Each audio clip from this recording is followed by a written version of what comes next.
What if the world doesn't need saving? Well, tough rocks, the living lands of Avowed still need you to rescue them, but they're at their best when you're exploring, meeting dudes, and lighting the occasional villain on fire with a flaming sword. And honestly, that's kind of beautiful. People don't like you very much, do they? But the truth is, you scare us.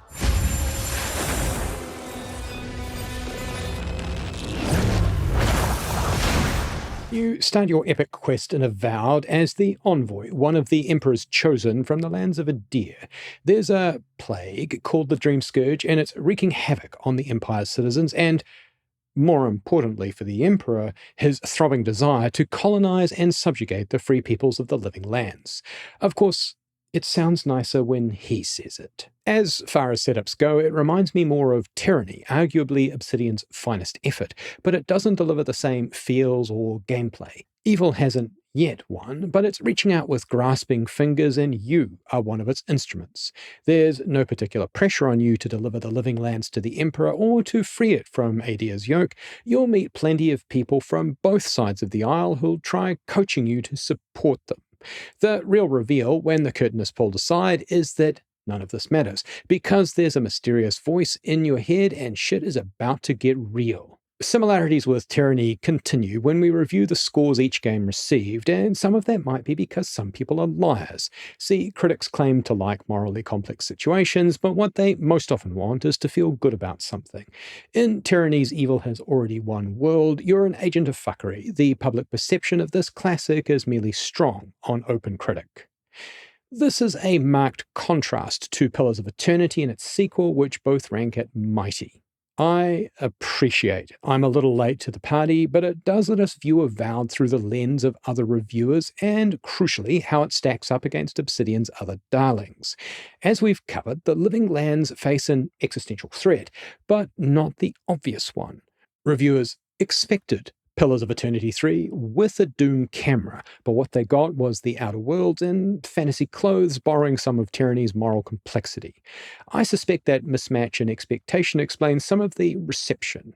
Avowed scored the same strong rating as Tyranny. Both games are similarly rich in moral ambiguity and are also ones that made people uncomfortable by design. Of course, moral complexity wasn't the only sticking point. Some reviewers echoed the same critiques I'll go into around story pacing, itemization, and AI fuckety. But even so, strong feels like the right anchor score here. A game that's really good, sometimes great, but shy of brilliance due to a few clear missteps. You were judging the wrong game. Avowed is at its best when it's being a colourful Elden Ring. It shares more than a few similarities with FromSoft's classic, but since people were expecting Skyrim plus Pillars plus Mass Effect, they were a little let down by Elden Ring Light plus the Outer Worlds plus Obsidian's brand of vibes. See, the challenge with Avowed is its weakest element, the story. It isn't a narrative-first RPG like Pentiment or Pillars. It's an exploration-focused, emergent story-style game. While it has a quest log and map markers, you'll have the most fun when it's pretending to be Elden Ring, allowing you to explore dungeons, find side stories, and experience the rich lore it serves up in spades. But if you focus only on the main story quest, you're going to miss out on what makes Avowed something remarkable. A first-person exploration game that traded grimdark depression in exchange for a much brighter, almost Crayola-coloured fantasy world. If we take a step back for a moment, RPGs should be different from each other, sure, but crucially, studios should also learn and grow when they try something new. With Avowed, Obsidian has honoured the implied promise to make each of their stories feel different without ever diverging from the basic formula, an alternate world that audiences can return to.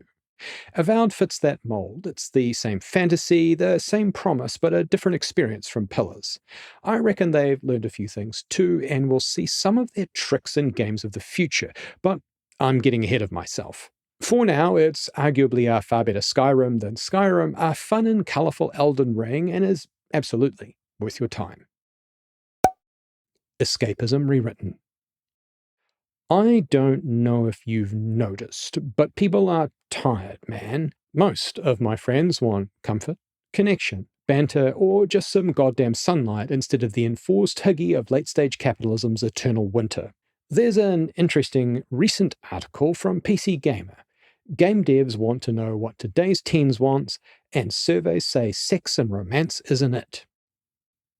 Surveys say that today's youth are more interested in stories about platonic friendships and social groups than romance and sex, and game developers are taking note of that and other trends in teen media consumption. To a crowd of games and industry professionals at DICE Summit last week, TV executive turned studio founder Sharon Tai Iguado and Roblox VP of Civility and Partnerships Tammy Baumick spoke about what teens want, presenting recent research and their observations.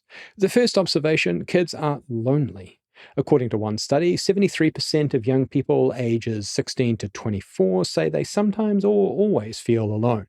Many also report feeling sad and hopeless.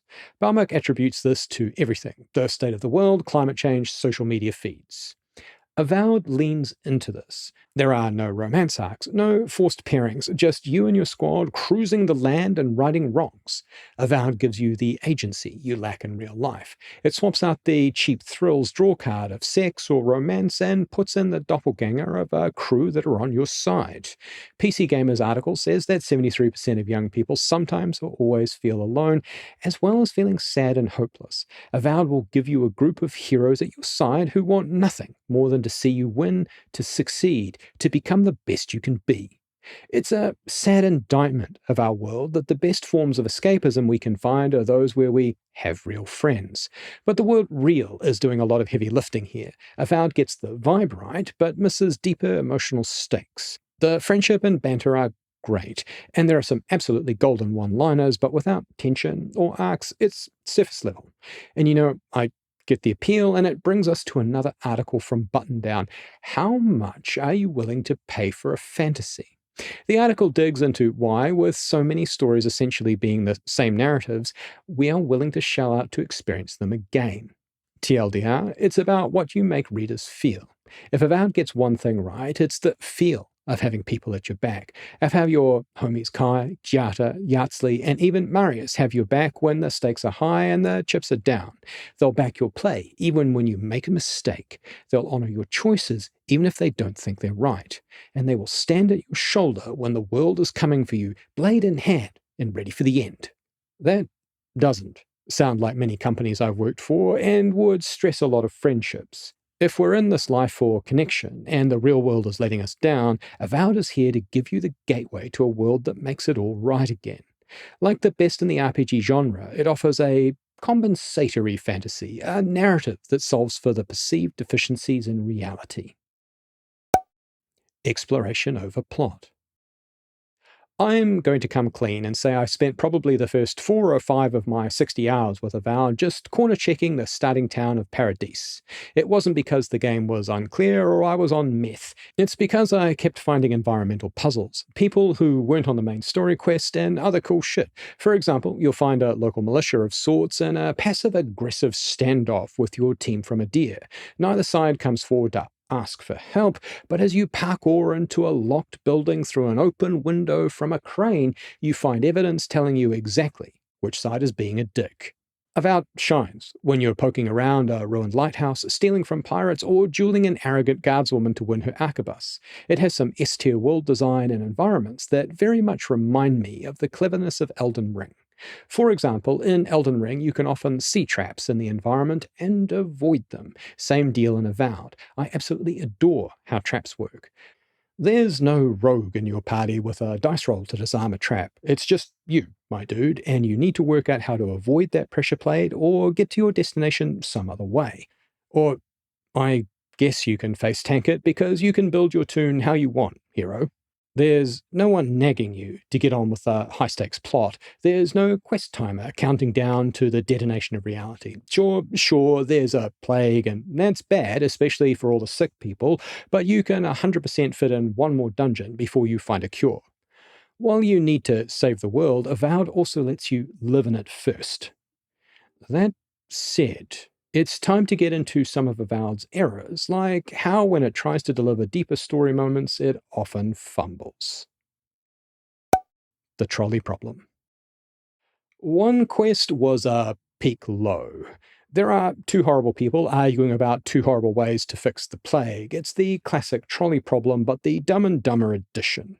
See, in the classic trolley problem, there's a trolley heading down a track and it'll kill, say, 5 people. You're standing by a lever, and activating that will divert the trolley to a new path. The only real trouble is there's already someone on the other track. If you take no action, 5 people die. If you take action, a single person dies, but you're complicit because you pulled the lever. Maybe that one person's your dad instead of a stranger, and so on. There are other cases of the trolley problem, for example, the Fat Man version. Wikipedia describes it as before a trolley is hurtling down a track towards 5 people. You are on a bridge under which it will pass, and you can stop it by putting something very heavy in front of it. As it happens, there is a fat man next to you. Your only way to stop the trolley is to push him over the bridge and onto the track, killing him to save 5. I'll let you wrestle with that in the silence of your own mind, but Avowed treats us to the Ethics 101 version. But while there was a substitute lecture in, fresh from a frontal lobotomy, neither horrible solution offered solves the broader Dream Scourge plot problem. People have to die, either citizens of the zone or people of the ruins. However, the supercritical thing is by this point in the game, you have a pretty good idea on how to solve the Dream Scourge, and the best option is to explain the solution to the terrible people, then walk away and solve the plague. You don't actually get this option, no matter how many of the 300 different dialogue options you prosecute. It was so clumsy, it was laughable, and lost all moral traction on my soul. It was at this point I stopped caring at all about the story and the people in it. It was such a hard faceplant, done so inelegantly, and for cheap artificial hand-wringing and morality points that I couldn't trust the writers. Avowed is best when it's emergent, not when it's trying to mimic the moral complexity of its CRPG ancestors. Combat is great once you unlearn Skyrim. The big mistake you're going to make heading into this is thinking it's Skyrim or maybe a fantasy-flavored Doom. Avowed is more of a strategic stamina sandbox. Once you rethread your head on this, it's arguably one of the best combat sandboxes in gaming, and I think we're going to see some games copying it in the future. Spells are punchy, melee feels weighty. You switch styles based on need, and nothing feels obviously imbalanced. They all just feel fun. For example, I played primarily as a caster, but I slung a sword and shield alongside the wand and grimoire because some enemies just ask to be punched in the face. Both magic and melee feel good choices. The struggle is that it's all fairly poorly explained, and the initial tutorial will probably confuse you rather than educate you. For example, it gives you a dagger, which is a shithouse weapon for blocking, and then tries to teach you how to block with it, which will almost certainly result in your newbie character running dry on stamina and then running dry on life. It's implying that blocking is viable early on, but with the zerg of enemies trying to teleport right into your eye sockets, it's not. Dodging is essential, and the starting dagger is crap for blocking. There are difficulty settings, but they won't save you from the tutorial dagger. It's a truly terrible setup. Dodging is essential for more reasons than the shitastic starting dagger, though. Enemies seem to have this ability to warp through a dimensional portal to fuck you up regardless of range when they start doing their swing. If you, say, back up to what is clearly out of melee range, say 3 football fields away, surprise, they will just leap across the distance and stab you with their stick. Distance is in a defense, only blocking and dodging are. In first-person mode, this is jarring. In third-person mode, it looks comical. But once you've got your muscle memory locked and loaded, you're in for tackling the real promise of the combat sandbox, the encounter design. Avowed makes glorious use of the verticality of its spaces and the varied enemy types to bring real challenge to each encounter. Enemy healers will keep their tanks up. Casters and archers will pressure you from a distance. The tanks at the front lines will interrupt your casters and bruise your ego. You can't just button mash your way through this, but like a FromSoft title, once you master it, you will feel mighty. It's a feeling of conquest delivered through skill, not stats, and is more rewarding for it. Companion AI is the true final boss. I'm going to come out and say it. Once you learn the controls, the hardest part about combat is the inability to control your companions. The village idiots you're expected to shepherd through each conflict make it challenging. There are some baffling oversights here. You can't tell them who to attack. You can't reposition them out of AoE impacts. Your only means of control is triggering special abilities on long cooldowns, and even after you do that, your village idiots will often stop attacking the enemy healer you need to focus down and go back to swinging at the unkillable tank. It's like fighting a boss with two golden retrievers on your side, adorable, loyal, and absolutely useless in a crisis. It's such a counterpoint to the great combat sandbox design. It makes tactical planning impossible and adds artificial difficulty. In a combat system that rewards synergy, the party system is a glaring flaw. It stands out because the writing and banter of your companions are genuinely delightful. Kai's got Garrus energy, maybe because they share a voice actor. Giotto wants everyone to be their best. Yardsley's a dramatic joy, and even Marius grows on you like moss on a damp stone. But none of that matters when they're tactically useless.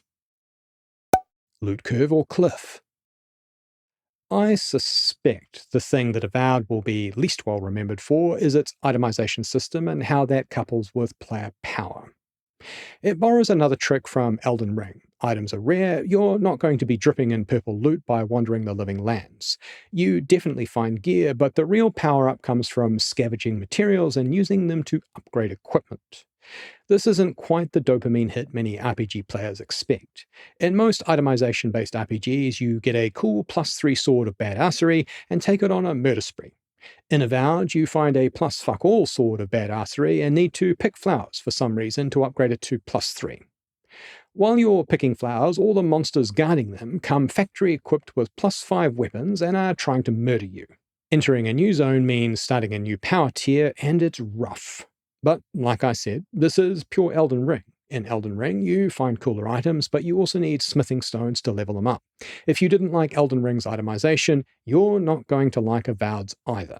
Parking that for a moment, we need to talk about how the best caster armor drops after the point of no return. Melee builds are easier to structure around scavenged gear. My party stash is full of epic level heavy armor, heavy maces, two-handed axes, arquebuses, and other forms of delivering a true Iron Maiden experience on your foes. For my caster, I found one special wand and only one decent suit of armor based around a lightning build at about mid-game point. But once you get into the true endgame, you get god-tier armor that lets casters walk on water like melee builds were able to from level 3. It's a transformation that turns you from a dollar store Gandalf into Zeus on cocaine. It's baffling that this is kept to a part of the game where you get very limited time to enjoy it. It would have made more sense to provide this armor while you were playing, like, the rest of the game. All in, it means the dopamine of RPG loot is muted, especially compared to the Skyrim-style expectation of just find better stuff. Obsidian's system is smart in borrowing from Elden Ring, but it front-loads struggle and backloads reward, which robs the combat sandbox of its full glory. Spit and shine. I played Avowed on an AMD Ryzen 7700X with 32 gigs of RAM and a GeForce 4700 Super. I also very briefly played it on an Xbox Series X. On the XSX, it was surprisingly solid. It looked fine, ran smoothly, and was even remarkably free from the open-world jank effect. Things were mostly the same on PC. It looked better and held steady at around 80 frames a second, but I had about 5 crash-to-desktop errors in my playthrough, as well as a weird bug preventing DLSS from running while also capturing gameplay with NVIDIA's overlay. The game does not perform well without frame-boosting technology. This is a minor gripe. Most people won't be capturing footage, so 98% of people are going to have a great time with Avowed stability and performance. The one fly in this ointment is the lack of autosave points. Man, I wish they doubled or tripled them. It doesn't feel like there are enough of them, and they happen at weird times. Get in the habit of manually saving often, friends. No New Game Plus, no goodbye, just credits. Like many modern RPGs, Avowed heavily signposts the point of no return. When I hit that, I was like, sure, I feel as if I'm ready to put the big bad in the ground. I've got a couple of treasure maps still to find, but I can do that later. Nope. As it turns out, despite Avowed having a glorious open world I'd love to 100% map complete, once you're finished with the boss, the game is finished with you. No NG Plus and no post-game exploration. It's a weird oversight. Just when I've finally built the character I enjoy around that armor I got in the last 10%, I don't get to use them anymore. It's another baffling decision in a game where exploration and player power are the main draw cards. It's a finale that fizzles just a little, like someone turned off the lights while you were still dancing. And that's a shame, because despite its missteps, Avowed does so many things right that you want to keep playing. You want to keep living in its world. Avowed isn't perfect, but it's still damn good. If you went into Avowed expecting Pillars of Eternity 3, you probably bounced off it. If you went in looking for somewhere to get lost, cast fireballs, and set the wilderness ablaze, you probably had a great time. Avowed isn't here to rewrite the rulebook. It's here to give you a good world, a solid fight, and some friendly faces who'll stand by your side no matter what kind of spell-slinging murder hobo you are. It might not be Obsidian's best story, but it's arguably their warmest, which counts for a lot. And it's probably their best gameplay they've designed too. In a world where our friendships are algorithmically filtered and our stories endlessly commodified, Avowed gives you a fantasy that feels like a place to rest. That's not just comfort, it's power. As a lover of storytelling, I mourn that it's not another Pentiment, Baldur's Gate 3, or even Skyrim. But as a lover of emergent experiences, of tales wrapped in camaraderie, of shared struggle, I love that Avowed is Avowed. Flawed in places, but a brave and charming RPG that understands something other games forget. Sometimes you don't want to save the world. You just want to feel a little less alone in it. What did you think of Avowed? If this helped you see the game in a new light, hit like, or subscribe so your algorithm doesn't think you're just into trolley problems and flower picking simulators. And thanks for watching. Please hang up and try again.